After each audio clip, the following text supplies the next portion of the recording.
नमस्कार मंडळी, मी पूनम तुमचं स्वागत करते। तर आज आपण बनवणार आहोत चिवईच्या भाजीचं बेसन। तर ते बेसन कसं बनवायचं बघूया। तर बघा, मी इथं मस्त हिरवीगार शेतातून आणलेली ताजी ताजी चिवईची भाजी घेतली आहे।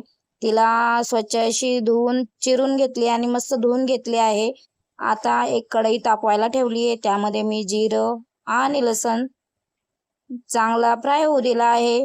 त्यानंतर त्यामध्ये कांदा टाकला आहे, एक बारीक चिरून घेतलेला कांदा आहे आणि 4 ते 5 हिरव्या मिरच्या आहेत।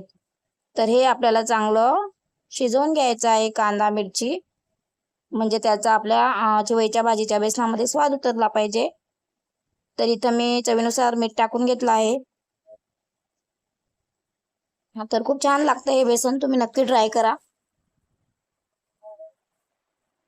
तर मस्तपैकी इथं आपला कांदा आणि ते फ्राय झाला आहे। आता मी यामध्ये भाजी टाकून घेतली आहे। भाजीला तिचा थोडा चिकटपणा असतो, तर तो चांगला आपल्याला शिजवून घ्यायचा आहे। मग त्यानंतर आपण त्याच्यावर बेसन टाकणार आहोत। तर हे बेसन कसं बनतं तर एंड पर्यंत व्हिडिओ बघा, तेव्हाच तुम्हाला रेसिपी कळणार आहे। तर बघा, इथं भाजी छान अशी शिजली आहे। आता आपण त्यात हळद आणि धनेपूड टाकून घेणार आहोत। जास्त काही इथं आपल्याला सामग्री लागत नाही।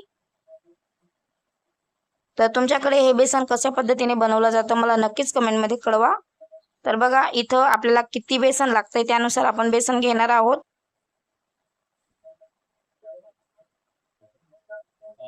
आता याला व्यवस्थित गिठोडी न पडता कालवून घ्यायचं आहे।